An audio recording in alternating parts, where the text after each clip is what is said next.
શક્તિ પ્રમાણે તપ કરવાનું ભગવાન કહ્યું. શું કહ્યું છે? શક્તિ પ્રમાણે તપ. શક્તિ પ્રમાણે, શક્તિના પ્રમાણ પ્રમાણે તપ કરવાનું.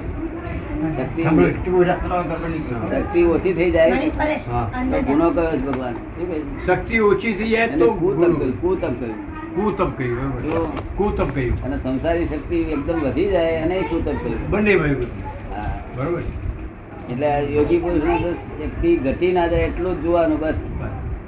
બરાબર? શક્તિ ઘટે તો બહુ ખોટું કહેવાય. અને શરીર સ્વાસ્થ્ય બહુ સારું રહેવું જોઈએ. તો સ્વાસ્થ્ય સારું છે એવું પુરાવો છો કે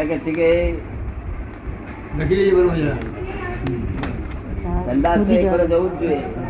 સંદાસ એક વાર જવું જ જોઈએ. વખત એકાદ દાડો ન થયું એટલે બીજ દાડે પણ એથી કઈ વધારે આગળ ના થાય. કારણ કે સંસારીઓને 2 વખત ની છૂટ છે. 2 વખત. અને યોગીઓને 1 વખત. બે નીકળી જવું જોઈએ. હા, અને રોગીને 3 વખત, 4 વખત. રોગી જ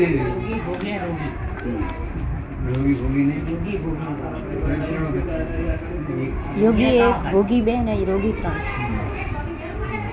એટલે આ શરીર નું સ્વાસ્થ્ય ત્યારે કહેવાય.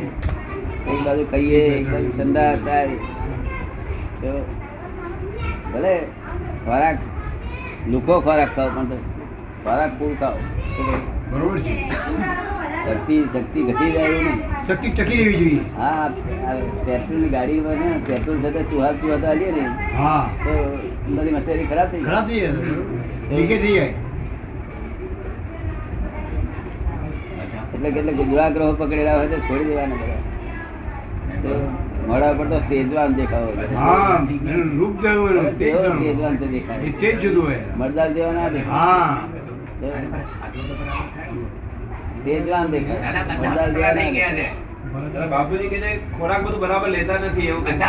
ખોરાક બરાબર લેવા જોઈએ. બધા તકરારી થઈ ગયા છે કે છે. ખોરાક લેવો જોઈએ. મોડા પર તેજવાન દેખાવું જોઈએ.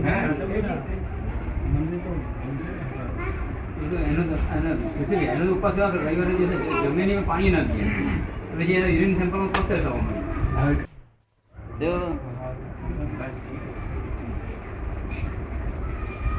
એવું યોગ્ય માર્ગદર્શન એમને બચાવ. આ તો છેવટે બચાવો છે. હજુ આ તો હજુ બાળકો જ છે. એમને શું વીતી છે. એમને આપણે મા બાપોએ અને દાદાએ બધા યોગ્ય માર્ગદર્શન આપવું જ પડે એમને કે આ પ્રમાણે કરો, આ પ્રમાણે કરો. એટલે આપડે તો કહ્યું બરોબર પણ પાછું એ ઝીણવટ કરીને જુદું કરી કાઢે. આપડે તો કહીએ છીએ ખોરાક લો. દાદા કહે છે બરોબર કહે છે. ખોરાક નહીં લેવાની પાછળ દાદાની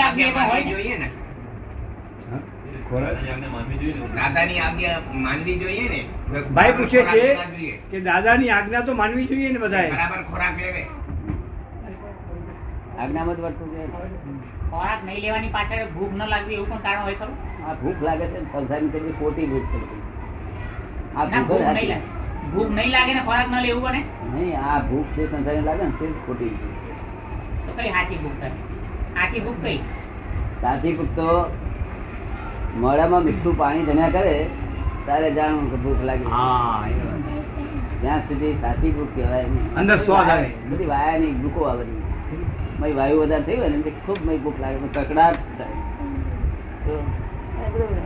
આ ફીકા ભજ્યા માણસો દેખાય. હવે હવન માણસ આટલું એટલું ખાય છે ક્યાં ગયું? હવે એ એબો નોર્મલ થઈ ગયા છે. આ બિલો નોર્મલ થાય છે. એ પોઈઝન જોઈએ.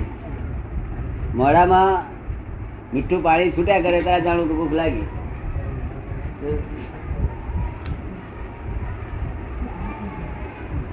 આ તો ખાધા પછી મોડું ખારું થઈ જાય. એ એને ખાધું કેમ કેવાય? આ તો અધીરણ બધું. નહીં તમને પેલું થયું હતું પેલું શું થયું હતું? ડાક્ટરે શું કહે છે? પેલું આપણે એ કહ્યું હતું એસિડિટી. હા, ખરાબ ગરમી અંદર એટલે ભાઈએ કરી ભાગતી પા. અને ખોરાક ખાતે અમુક પીજો ને બીજો ભાગ લેવલ આવી ગયું હતું. એ પણ લેવલ આવી ગયું. ખોરાક તો દાળ ભાત બધું ખાઈએ, રોટલી બોટલી બધું ખાઈએ, આમ હાય હાય કરીએ તો ના પડે, શરીર અત્યારે બગડી જાય. તો સંદાસ યોગીને તો જુલાબ લેવાનો હોય જ નહીં, એની મેરેજ જુલાબ સહજ આવવો જોઈએ.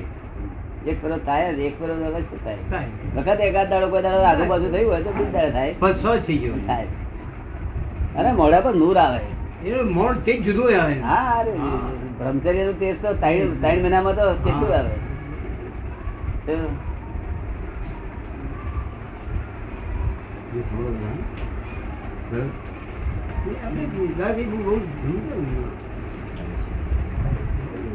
એટલે તમારી મેરેજ સાથે બહુ ઊંડું ના કરવાનું. અને જે જાડુ કહીએ તે રીતે ખાઓ પીઓ, હા, ખબર ને?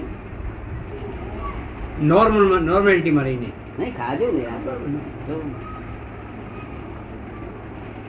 આપણું જ્ઞાન ખરાબ વિચાર આવે એવું નથી, આવે તો પ્રતિક્રમણ કરે વાત. પણ આ તો આના જ પડકે શું ભગે ના પડકે, તેથી આ બધા ઓછું થાય છે. મેં એને શું આપી, મેં જાણ તમે શું આપી, તમને કેવું લાગે?